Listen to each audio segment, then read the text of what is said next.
Uncle Dan, Yes, sir. we are really spending a lot of time in the old good book today. Yeah, it's where we live right now. And there is a particularly interesting story in the Bible. Well, again, I always like to go for the stories in the Bible that are the ones that the Christians tout Right. as the important ones. Right. And this one isn't just the Christians. The Jews still read this one. Yeah. It's not in the Pentateuch. It's not in the Torah. But this is a big deal. These are stories that are very important to billions. Right. And I'm not trying to find the ones that are just the goofball Your ones. Songs of Solomon or some shit like that. Elisha and the Bears.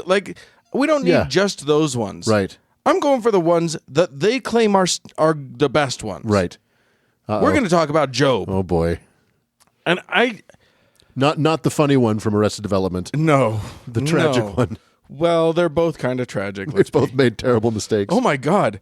This Job, this one's the J-O-B as opposed to the G-O-B. Right. The notorious J-O-B here. I knew the story basically. Mm-hmm. So then I decided to get in and read it. See, that's your first mistake. Don't ever do that. Don't do Don't that. ever do it. It's the wrong choice. And now I've learned my lesson, but it's too late for me. And this story, well, again, I think the theme of this whole episode is just teasing out what morals we can from it. Yeah. And I'm baffled. So there's this whole setup about Job's this guy who's great. Right. Literally, basically perfect. Yeah. He's never sinned. He's nice. He's wealthy. He's got a lot of camels and sheep and It's things. funny because as we've seen in other stories in the Bible, anyone who's kind of living a good life and righteous has got some shit coming for him. Oh, yeah. Oh, it's going to rain on you. Dear. But, of course, Job's the worst, and we all know that. Job has this great life. He's got kids. He's got stuff, and he's good. Right. He's honestly so good that so we get it. So Job chapter 1, we get to verse, what is that, 8 or something like that? And the numbers, I transferred it all over to a thing, and the numbers are tiny. Right. Anyway, verse 8, what has happened is that the Lord has now called the angels are now coming to present themselves before the Lord, and Satan showed up too. Right. I guess he's one of the angels, or he's one of the gods, or whatever the fuck he is. It's so weird, isn't it? It's so strange. And they're all just chilling, and the Lord's like, "Hey, Satan, where you been?" Literally, the Lord said to Satan, "Where have you come from?" And Satan answered the Lord, "From roaming throughout the earth, going back and forth on it." Apparently, he's a walker. All right. He likes to walk. Then the Lord said to Satan, "Have you considered my servant Job? There is no one on earth like him. He is blameless and upright, a man who fears God and shuns evil." Now, to me, Yeah. this is the dickest move that has ever been done. I totally agree. Why are you even bringing this guy to Satan's attention? Right? What's the point of this? You've got this great dude. He's been good to you. He's obeyed all. You gave him a bunch of fucking rules, and he followed every single one of them to the letter. Right. Beyond. He went beyond. His kids would go off and have dinner, and then he would make sacrifices for his kids just in case one of them sinned. Oh my God. That's how Job is. He's the Ned Flanders of the Bible, basically. He is. God. But he's about to get hidely-ho fucked. And and God is bragging to Satan about this guy. Right. Because if there's one thing we know about someone who's omnipotent, omniscient, and all-loving, it's that he needs to brag. Right. And boy, does he need to brag. We'll come to that later. Yeah. So he's like, "Hey, Satan, I got this guy. He's perfect." Satan's like, yeah, because you've never made him have any hardship. You built a hedge around him, and you gave him nice things. Right. And if he didn't have nice things, he'd probably say, "Fuck you." And the Lord is like, "No, he won't." And Satan's like, I'll bet you I could make him curse you. And he's like, "No, you can't. You do your worst, but don't touch his body." This is what he says at first. He says, "You do your worst. Go and do whatever you want to him. No touching. Only no touching." Okay. So then, He gave up. Like you said, this guy is just perfect. And Satan's like, I bet I can fuck him over. And so Right. God's like, yeah, go for it, dude. and the Lord says, "Try it." Quite the wingman, God. Yeah, exactly. The Lord is my shepherd, and he likes to fuck with his own sheep. Right. So, verse, what is that, 15? So, I can't even read it. So I just want to point out that this is how this verse starts. These seem like sort of normal words. They become very ominous words. One day, Oh, no. when Job's sons and daughters were feasting, that one day is pretty hardcore. Because in that one day, messengers come to him. And this is several different things in a row. A messenger came to Job and said, "The oxen were made off with." Said the oxen were made off with them. They put the servants to the sword, and I am the only one who escaped to tell you. And then another messenger said, "The fire of God fell from the heavens and burned up the sheep and the servants, and I'm the only one who has escaped to tell you." Then another messenger came and said, this is all one fucking day. Then another messenger said, "The Chaldeans formed 3 raiding parties and swept down on your camels and made off with them. They put the servants to the sword, and I'm the only one who has escaped to tell you." Then another messenger came and said, "Your sons and daughters were feasting and drinking wine at the oldest brother's house when suddenly a mighty wind swept in from the desert and struck the 4 corners of the house. It collapsed on them, and they are dead. And Jesus. I'm the only one who escaped to tell you." Jesus Christ. That's Wow. quite a day. God. When Satan decides to torment you, he doesn't really fuck around. He does not mess around, right? My God. So yeah, in one So he's day, got 4 servants left. he's got 4 servants Look at the bright side. and nothing. Right. God. At this point, he tears up his robe, he shaves his head, and falls to the ground in worship, apparently, and says, "Naked I came from my mother's womb, and naked I will depart. The Lord gave, and the Lord has taken away. May the name of the Lord be praised." Okay. That is some Stockholm Syndrome No shit right there. Doubt. No doubt. That is some crazed lunatic ranting right there. I know we're going to talk about this a lot, but what are we supposed to derive from this? Oh, it gets worse. We're not done. Don't be deriving yet. There's more. Chapter 2. Skin for skin, Satan says, after the Lord again. So again, what happens is we're back in heaven. Yeah. And a bunch of the heaven angels come to the Lord, including Satan. And again, we have the same conversation. "Hey, Satan, where have you come from?" And Satan says, "From roaming throughout the earth, going back and forth on it." "Cool, Satan." And the Lord said to Satan, "Have you considered my servant Job? There is no one on earth like him, and he is blameless and upright, a man who fears God and shuns evil, and he still maintains his integrity, though you incited me against him to ruin him without any reason." The Lord is blaming the devil Right. for inciting him. Right. He started this, you son of a bitch. What the fuck? And does this not do a little bit of a ding to the infallibility and omnipotence of God? Right? You made me do this. You made me do this. Oh, I hate it when you make me hit you, honey. But my guy Right. is still my guy, even though you incited me to let you fuck with him. And again, Satan replies, "Skin for skin. A man will give all he has for his own life, but now stretch out your hand and strike his flesh and bones, and he will surely curse you to your face."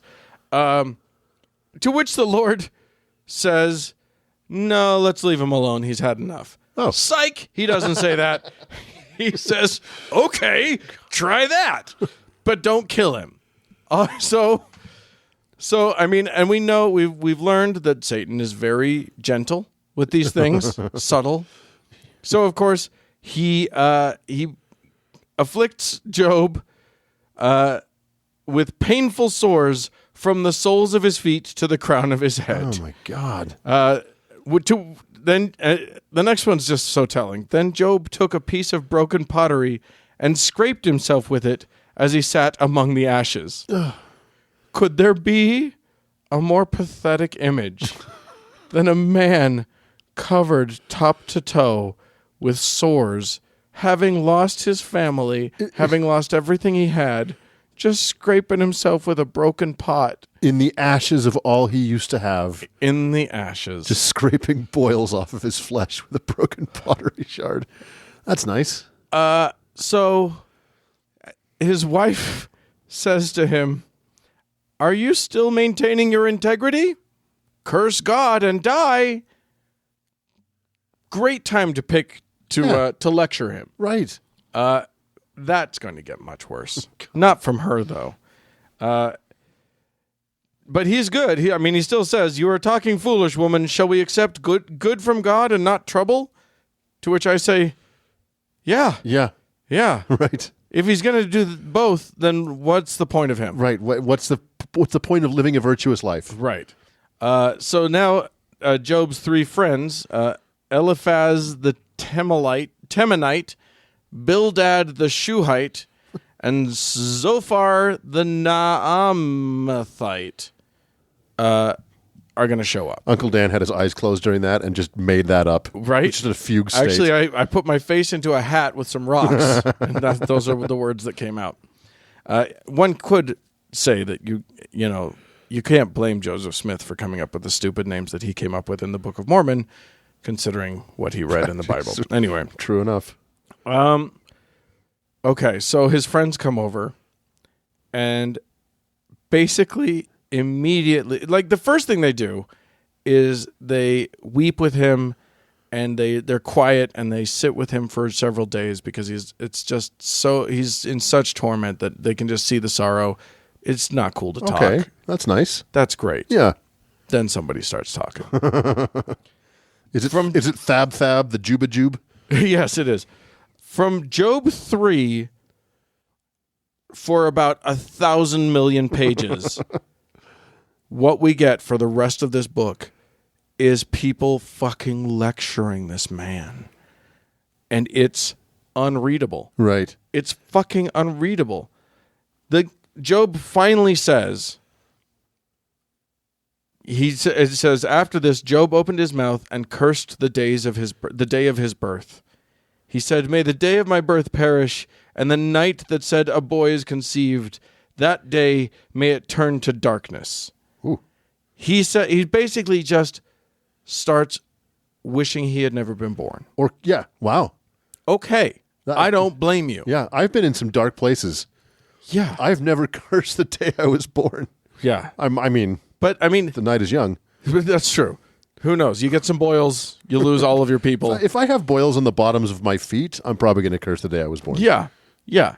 If I'm late for a meal, I might curse the day I was born. Like basically all of Job 3 is him complaining and just basically, and I think he has every right to complain. Sure. He basically says things like, "Why did I not perish at birth and die as I came from the womb? Why were there knees to receive me and breasts that I might be nursed? For now I would be lying down in peace." Wow. I get it. Right. Everything that the man loved was taken from him in a day. Yeah. And then he fucking got like rabid herpes or something. Yeah, God. So fine. And then his buddies start in. Eliphaz the termite, starts saying, "Think how you have instructed." So he starts out nice. He's like, "Think how you have instructed many, how you have strengthened feeble hands. Your words have supported those who stumbled. You have strengthened faltering knees, but now trouble comes to you and you are discouraged. It strikes you and you are dismayed." Now fucking dude, none of the people that he was comforting went through this. Right. Because nobody's ever gone through this. Like, this is like... Anyway. Imagine the friend you have that's been through the worst tragedy they've ever of their lives. You show up and you're like, "Quit your bitching." Right. What is your deal, dude? Right. Suck it up, Buttercup. Dude, it's all going to be fine. And that's basically, like, from now on, it's just Job saying, and I'll say some exact quotes. I despise my own life, or later, I loathe my very life, and then his buddies saying things like, blessed is the one whom God corrects. So do not despise the discipline of the Almighty. Don't hate these things. This is when people who have children who have, diseases or ailments, and good Christians will come up to them and say, you know what? You're so blessed. You're so blessed. Here it is. The Lord never gives you anything that you can't handle. Fuck off. Fuck off. Good God. The Lord gave me Satan to ruin my life specifically. Right. With the express intent. This just keeps happening. Chapter after chapter after chapter. It is interminable. It happens chapter 19, chapter 25, chapter blah, blah, blah. It's just him, one chapter of him bemoaning and another chapter of his buddies just telling him he's wrong. Okay, what an exploration of suffering and misery. Like, you know what I mean? Like, what a psychological disaster this poor man is just, this is really awful stuff. Yeah. Job 19, Job says, how long will you torment me and crush me with your words? But they keep going. They just keep going. He says, I cry out to you, God, but you do not answer me. Like, he's just, like, I can't believe it. Finally, another guy, Elihu, comes and chastises these other guys and says, I've been listening to you all, and you're just dicks. Could you have spoken up sooner, dude? Right. Except that then he goes on. Oh, no. He's like, you guys are dicks. I hate what you're saying to him. You should shut up. Now, Job, hear me out for a minute. And he doesn't just say, hear me out. He keeps fucking repeating it. He says, and this is really funny to me. Therefore, I say, listen to me. I too will tell you what I know. And he just I'm not even going to say it. He just keeps repeating, listen to my words. Pay attention to everything I say. It's just on and on and on. Like, he spends paragraphs asking everyone to listen to him. And then he just says basically the same bullshit. Fuck. And I literally okay, well, here's a really interesting one. I found this one. This is Elihu, who says, why do you complain to him that he responds to no one's words? For God does speak now one way, now another, though no one perceives it. Well, that's helpful. Yeah, exactly. Thanks, God. Right. I think that line is proving the point of this podcast. Right? Yeah. Really great there. Don't worry. Eventually, finally, chapter 38. Oh, my God. It's been 38 chapters where finally the Lord speaks. Oh, really? So he went silent in 3 and has just been overseeing this suffering. Just watching. Wow. And now finally the Lord speaks. And what does the Lord do? The Lord spake to Job out of the storm. He said, who is it that obscures my plans with words without knowledge? Brace yourself like a man. I will question you, and you shall answer me. And then he proceeds to brag for 2 fucking chapters. At Job? At Job. Oh, no. Basically saying, he basically says, hey, Job, I know that you've been wondering where I'm at. Well, let me ask you something. And by something, I mean a million questions that all sound like this. Let me find some good stuff. Does the rain have a father? Who fathers the dewdrops? From whose womb comes the ice? Who gives birth to the frost from the heavens when the waters become hard as stone? When is the surface of the deep? When the surface of the deep is frozen? Can you bind the chains of the Pleiades? Can you loosen Orion's belt? He's fucking just bragging. This is a Trump rally in 17th century English. You have no idea how much he sounds like Donald Trump in this. Jesus Christ. He just bragging and bragging. Like, look, do you Do you hunt the prey of the lion for the lioness and satisfy the hunger of the lions when they crouch in their dens or lie in wait in a thicket? Who provides food for the raven when the young cry out to God and wonder about the lack of food? What? Apparently baby ravens cry out to God? And he's taking responsibility. He's bragging about the sun rising and the tides coming in and out. Right. Like he's doing, hey man, this is all me. All of this is me. He basically, yeah, he's like, how dare you question me? Look at all the cool shit I did. To which Job finally in verse 40 or in chapter 40 is like, I'm unworthy. How can I reply to you? I put my hand over my mouth. Which that sounds about right. I mean, he should have shut up a long time ago, frankly. Just asked everyone to leave him the fuck alone. And then, yeah, the Lord just keeps going. Just keeps going. Would you discredit my justice? Would you condemn me to justify yourself? Do you have an arm like God's, and can your voice thunder like his? Then adorn yourself with glory and splendor, and clothe yourself in honor and majesty. Unleash the fury of your wrath. Look at all who are proud and bring them low. When a wrestler comes out, and there's a hype man. What's that song that always plays when the wrestler's about to come out?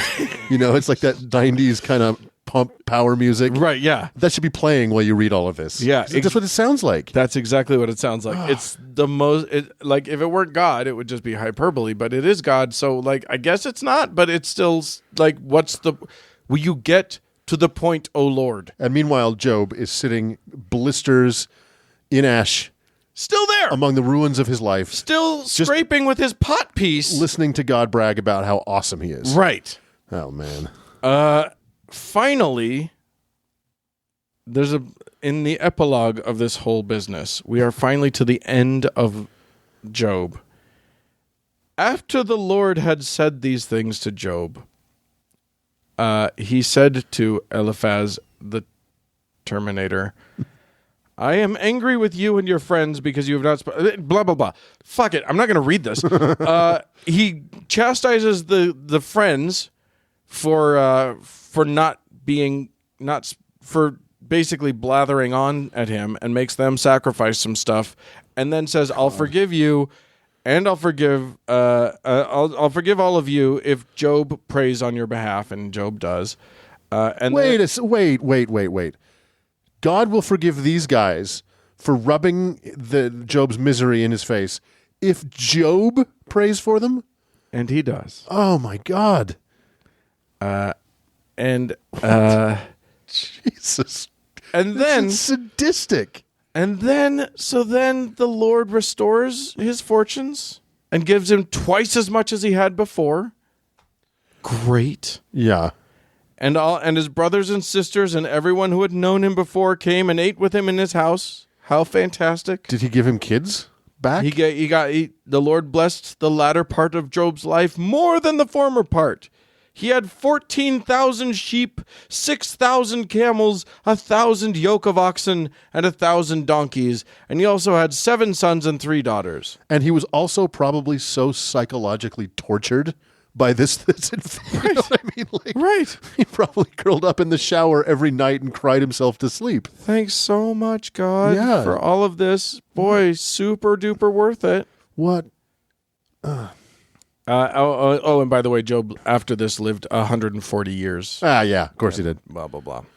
And he saw his children and their children to the 4th generation. Oh boy.